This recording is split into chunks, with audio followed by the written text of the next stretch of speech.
Hi friends, welcome to Life with Loverly. I'm your host, Brittany Sjogren. I'm excited to share my heart with you beyond the 15 seconds we get on Instagram. Grab an iced coffee and let's do life together. Hi friends, welcome to today's episode of Life with Loverly. I am here in the studio solo today, which I feel like I haven't done a solo episode in a long time. We kind of thought it would be fun to walk back over the course of Loverly Gray for the past 6.5 years. It still blows my mind that it's only been 6.5 years, but it also seems like that time has flown by.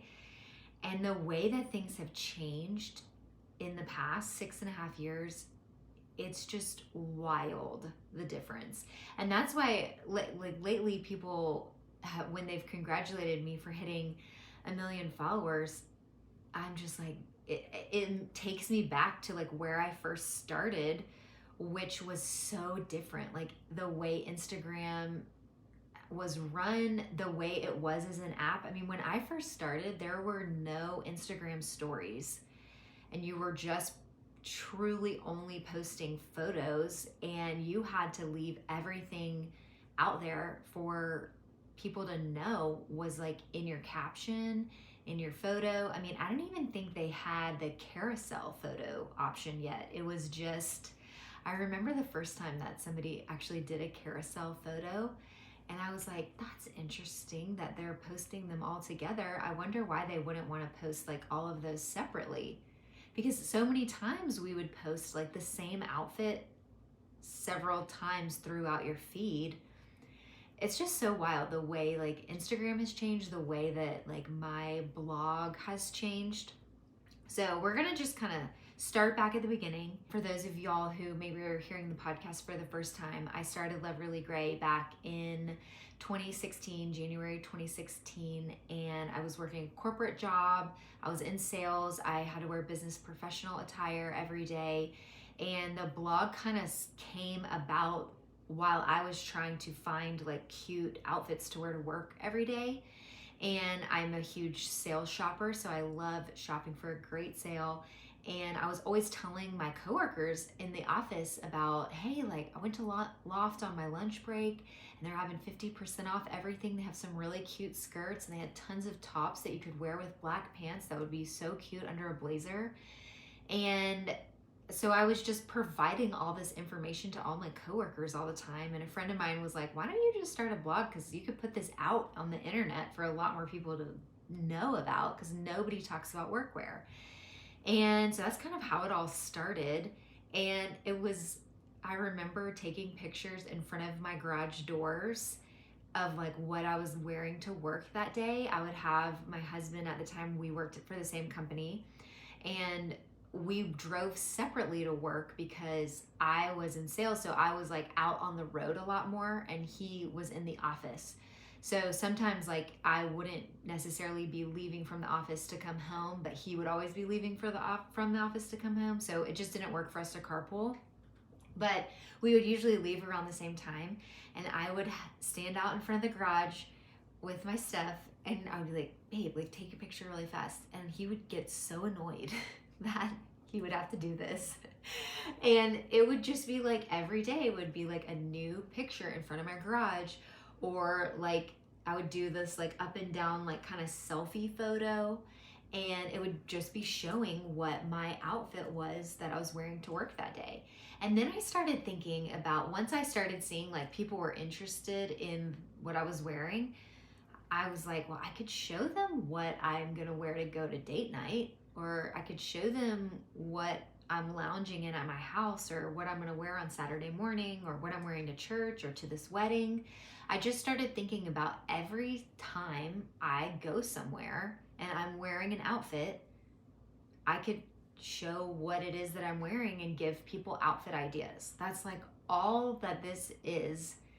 And what I originally started was like sharing outfit ideas and putting outfits together. And I have a very unique taste, especially for workwear, of like mixing prints.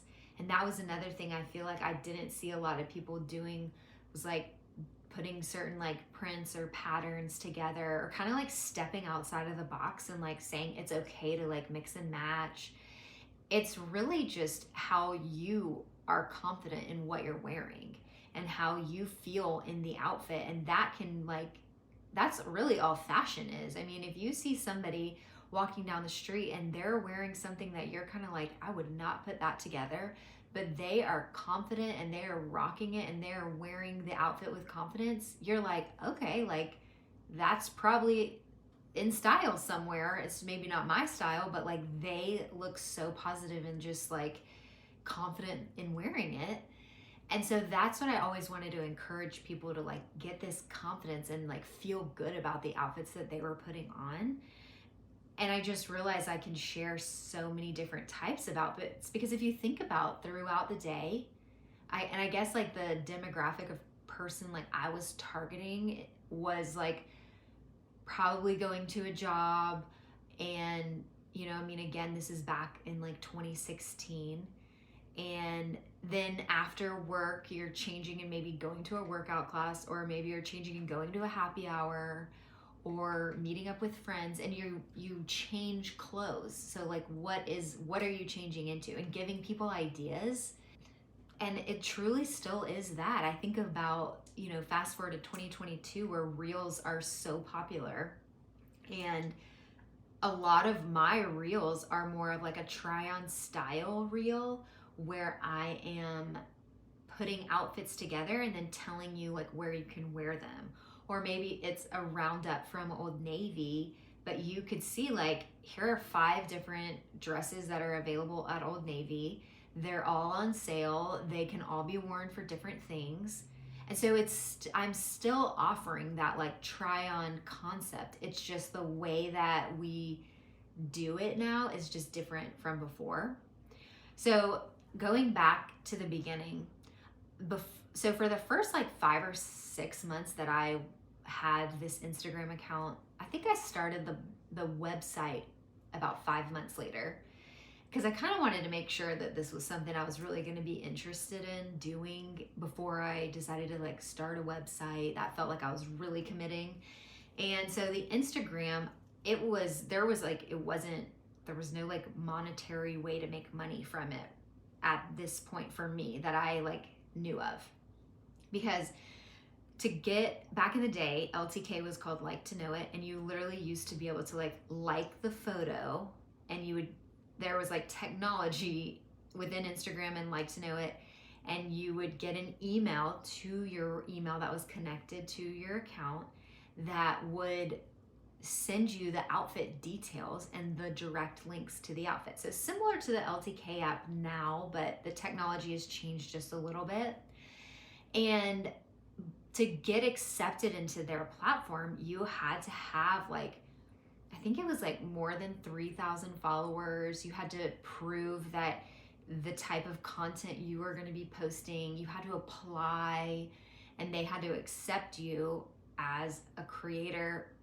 And it was this whole process. And so I remember building up my Instagram account and like showing them that like I have this like shopping account where I'm sharing outfits, and like people are wanting to like use my link or figure out where things are from. So I applied and got accepted, and remember being like, this is amazing. Like I can start making money from this.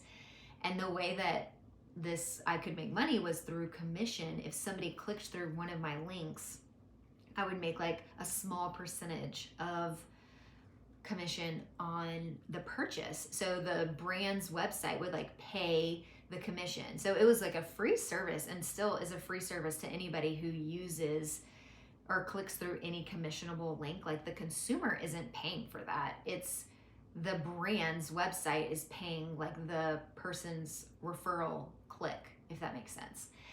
And so, but it's like a lot of the sites, you know, I mean, it's like 20 cents on like per shirt sometimes. I mean, like it ranges between like the commission percentages. And so there was like a lot of learning on like what brands do I use, and like what is like where, and like what is true to me that I want to continue showing like what's their commission rate? Am I gonna have to like work really hard? Like Target has a pretty low commission rate. So while I do a lot with Target back then and like to this day, you have like the volume, you have to sell so much volume to actually like make a good amount of commission. So there were so many things I had to learn, but I was so excited to be able to start earning commission. And so then I decided to start a website. I'm like, okay, this feels like I'm going somewhere. It feels more legit. I can actually write more details about each outfit and explain a little bit more, because remember, like, video is not a thing yet. Instagram story is not a thing. There was Snapchat. And so I remember making like a Loverly Gray Snapchat, and that's where, and I would say on my Instagram caption, like, come to my Snapchat to like, for me to talk through this outfit. And so then, but it was always like, you had to connect the apps, you know, like somebody from Instagram would have to leave Instagram and then come to Snapchat and like follow me on Snapchat and then see my outfit and then get the link. Like, the process was, it is made so easy for consumers to get a hold of product right now compared to what it used to be in the past. So it was so hard to get started. And then video came around on Instagram and stories became a thing, and that's where I really think I like started to connect with people and started to see like a growth happen in this time frame. Like, I think it was still really before stories was a thing. I talked to my husband about leaving my corporate job and doing Loverly Gray full time, and he was just kind of like, I don't even understand how you're making any money, because I kind of like set up this account separate from our joint account. So I was seeing like money coming in, but he wasn't necessarily seeing it. And I wasn't trying to hide it from him. I just was like, the money from my commission would like come in, and then I would just like reinvest that into like new outfits that I was buying or things that I was using like for the blog, like paying the fee to like have the website, paying my photographer to like help me take photos.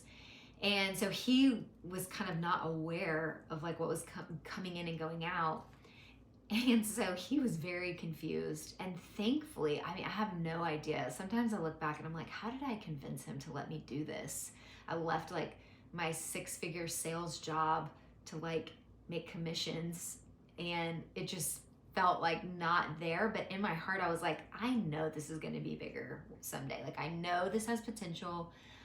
I know if I just put all my hard work into this instead of like something that I'm not as passionate about while trying to be passionate about this, it would work. So he finally agreed.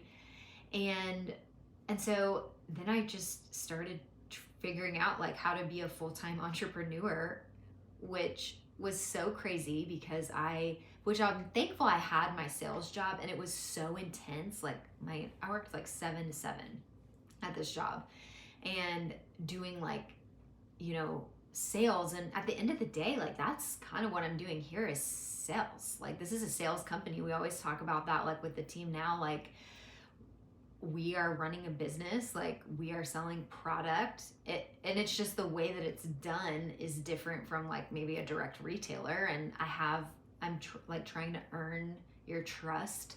So, you know, like the products I'm talking about, like I'm sharing with like complete confidence that these are items like I love and would wear and do wear.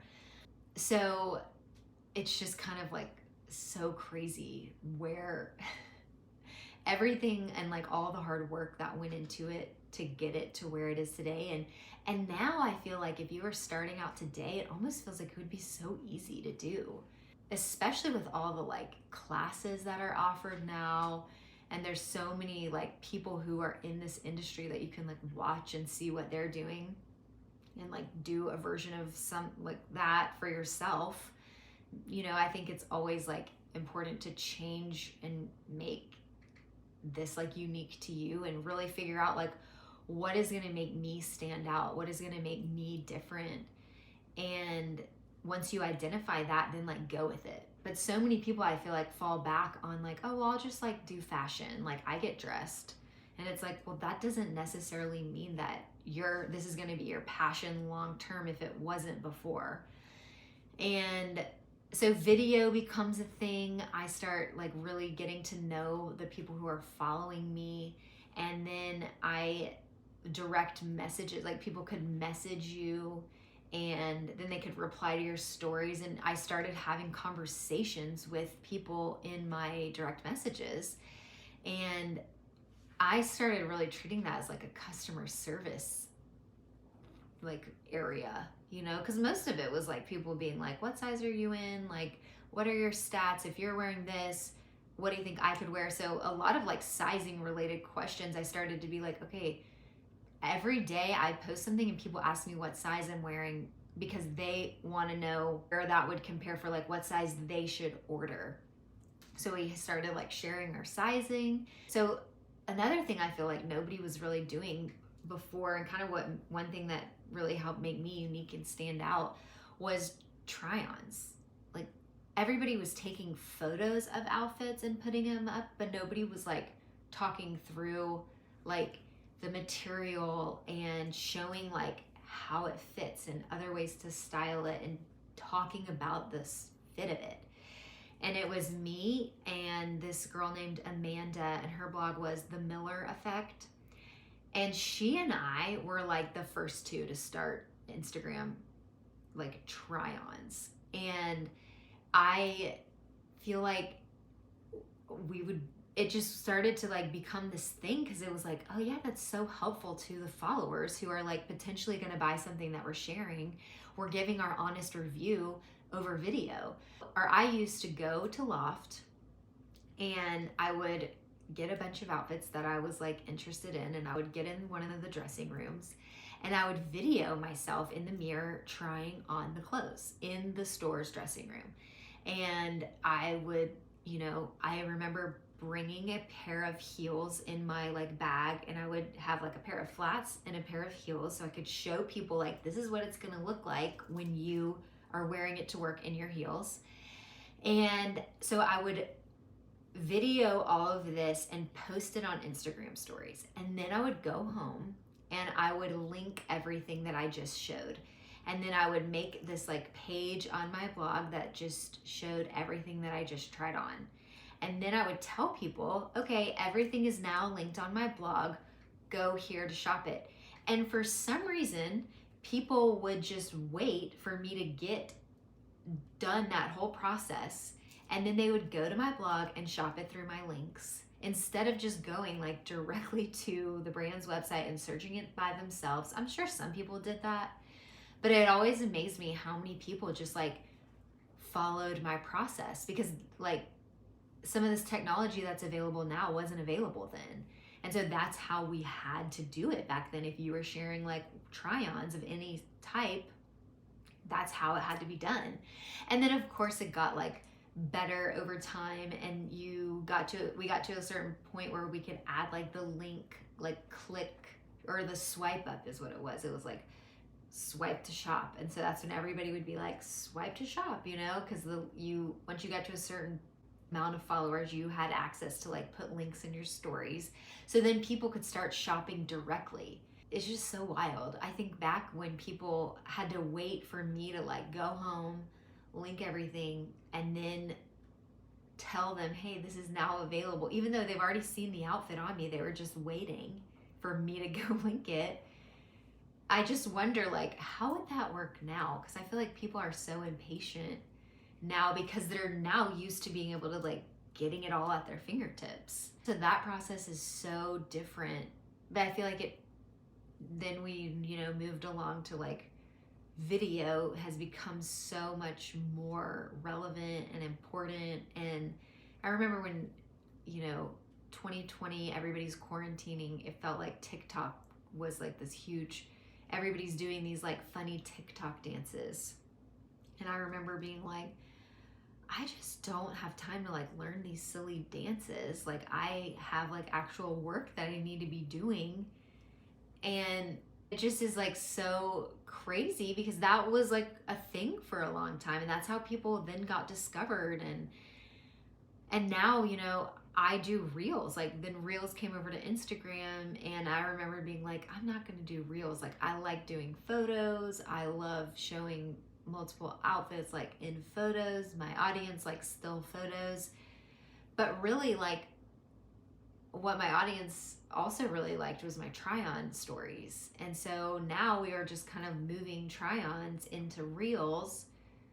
But I feel like I also have to keep them in stories because you're reaching a bunch of different audiences is what I've learned. Like, and across all these different platforms, there are different people who want to consume my content a different way, or how they like to see things. So you kind of have to be able to make content work across several different platforms. And you have to be really creative, and that's kind of taken us a long time to figure out. And, you know, I mean, when I'm doing this, when I first started, it was just me, and it was Chris helping me take photos. Or I hired a photographer and would like take a bunch of outfits, and we would go to like some location and shoot all these outfits around. And then now, you know, I mean, I think like after it was like 2 years in, I hired my first assistant, and that felt like we can do so much more now because I have like full-time help, somebody with me 5 days a week to like help me get all this stuff done and do more and, you know, grow and figure out like what's the next step. And then I eventually hired like another person, and then that 2 turned into 5, and it's just crazy like how we've grown over the past few years. But there's also people who are growing as well, but just have their team is like different. And that's what's so cool about this business, is because it's so unique and personal to every person who's doing it for themselves. Like every entrepreneur is doing it differently, and there's no rules. I mean, there's like some best practices, but it's still such a new industry. The rules are being created as we're all going along. And so I think that's really cool to be part of something like that. But it does make it challenging because it's like, is this okay to do? Like, I don't, you know, it's like, I think it is. Let's try it and see what happens. We were talking about the other day just like how far brand collaborations have come. My first, I think, collaboration that I ever did was with this boutique called Dress Up. And I think they paid me $300 plus like the outfit. I did a photo of me like wearing the dress, and like they paid me $300, and I was like, this is awesome, you know. And like, I mean, you have to start somewhere.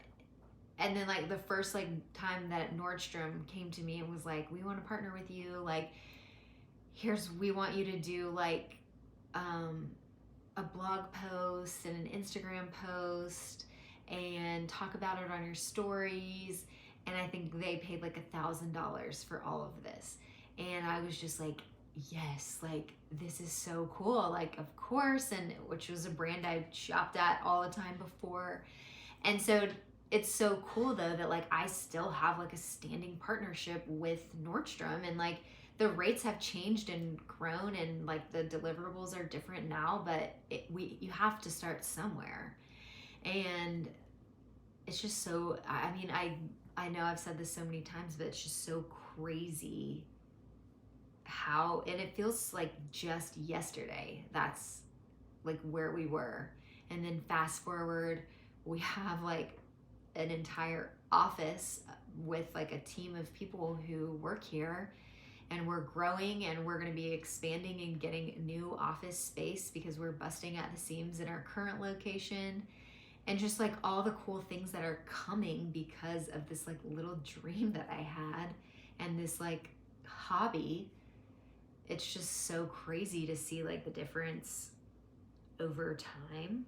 I'm looking at some questions that we wrote out about just like things that were different back then, because I've also learned processes and figuring out like ways to make this work for us. And I feel like I'm pretty organized, like type A, like to like have a routine and structure. I want to come in and be like, okay, this is how we're doing things. So I like to have like processes in place, but it wasn't always like that. It's a lot of trial and error. And so I think it's just, I don't know, I'm reading through some of these questions, and it's like, one of them was like, let's say that you and Chris go on a trip alone.